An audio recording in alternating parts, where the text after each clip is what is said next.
12th board exam का result आ चुका है। कल रात एमएससी सीईटी पीसीबी की भी आंसर की रिलीज हुई है।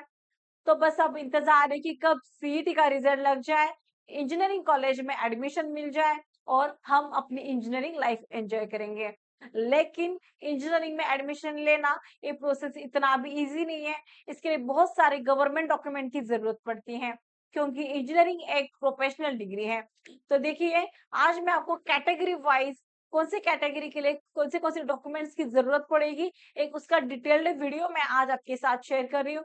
तो आज आप अपने पेरेंट के साथ भी ये वीडियो शेयर कर सकते हैं और मेक श्योर कि ये सारे डॉक्यूमेंट्स आपके पास कैपराउन स्टार्ट होने से पहले हो, क्योंकि कैपराउन और एडमिशन में बस 8-10 दिन का ही डिफरेंस होता है और कोई भी गवर्नमेंट डॉक्यूमेंट 8-10 दिन में बनाना उतना भी इजी नहीं है।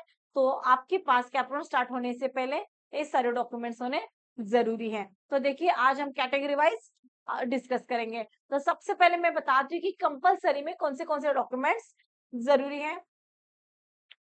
तो कंपल्सरी डॉक्यूमेंट्स देखिए, 10th मार्कशीट जो है, आपने अगर 12th जहाँ पे कंप्लीट किया है उस कॉलेज में अगर आपने सबमिट किया है तो वहां से आप अपना 10th मार्कशीट ले लीजिए।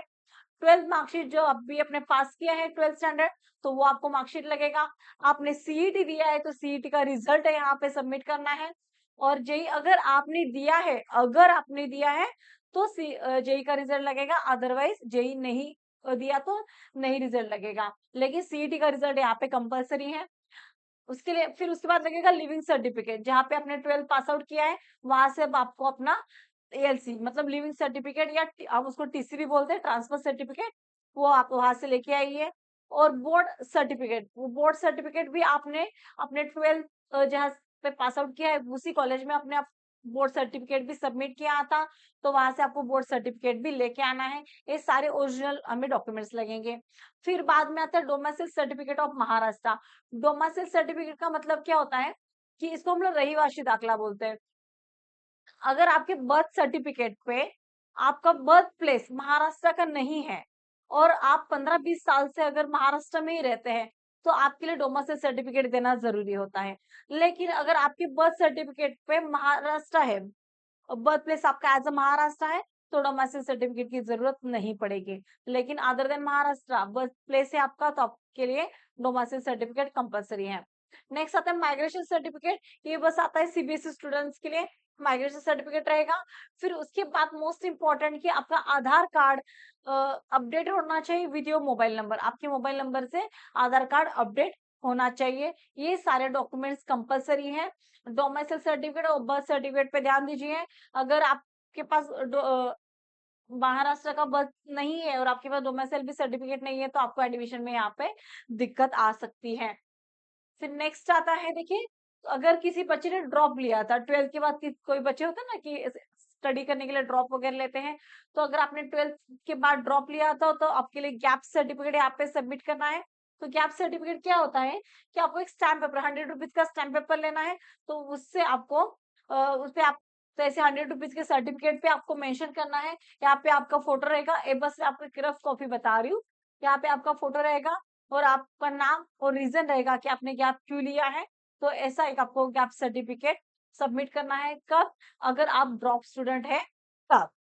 फिर नेक्स्ट आएगा इसके बाद कि अगर आप ओबीसी कैटेगरी में बिलोंग करते हैं या एसबीसी में करते हैं या एससी सॉरी यहाँ पे एससीबीसी है, कैंडिडेट है, तो आपके लिए caste certificate, cast validity certificate, income certificate और वैलिड नॉन क्रिमिलियर भी होना जरूरी है। अब देखिए, कास्ट सर्टिफिकेट और कास्ट सर्टिफिकेट आपको मिल जाता है तहसीलदार कार्यालय से, तहसीलदार ऑफिस से आपको मिल जाएगा कास्ट सर्टिफिकेट। इनकम सर्टिफिकेट के आपको तहसीलदार में ही जाना पड़ेगा।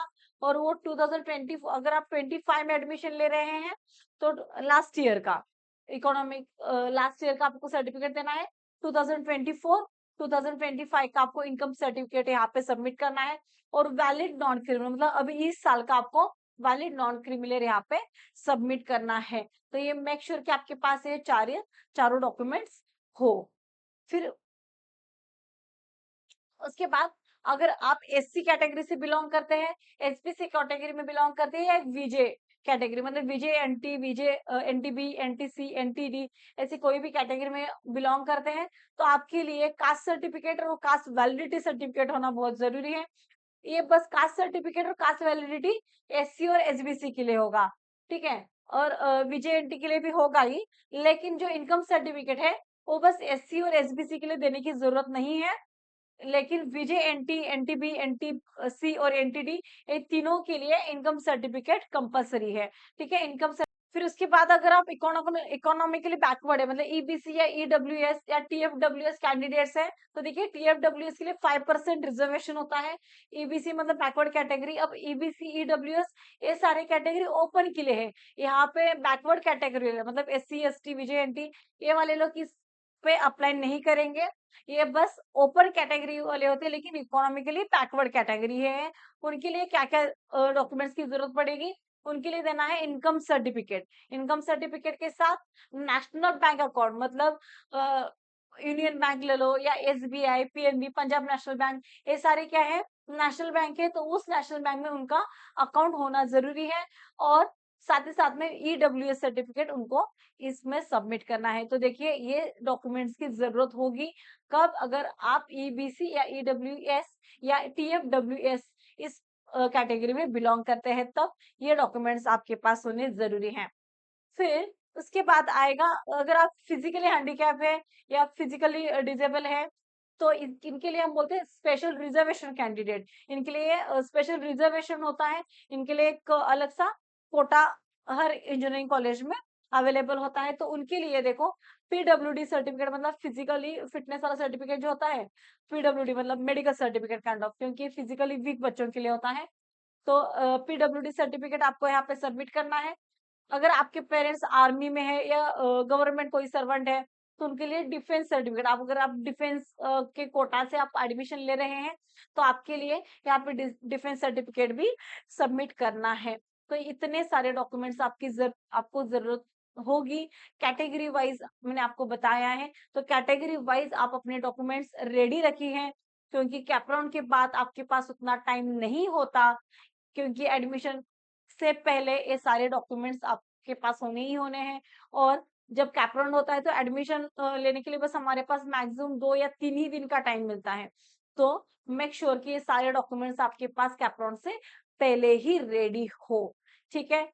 और उसके बाद आपका जो कॉन्टैक्ट नंबर है, वो करंट एक्टिव एक कॉन्टैक्ट नंबर आपको लगेगा और एक एक्टिव आपको ईमेल आईडी बनाना है, ताकि हमें सारे ओटीपीज़ हो या सारे अपडेट्स वगैरह रिजल्ट के रिगार्डिंग वो सारे हमको उस पे आ जाएँगे, ठीक है? समझ में आ गया कौन से डॉक्यूमेंट्स की रिक्वायरमेंट है? ऐसे मोर अपडेट्स के लिए चैनल को सब्सक्राइब करना ना भूलें और ये वीडियो मैक्सिमम अपने दोस्तों के साथ, फ्रेंड्स के साथ या रिलेटिव्स के साथ शेयर कीजिए, ताकि आने वाले एडमिशन प्रोसेस में उनको किसी भी प्रकार की दिक्कत ना हो।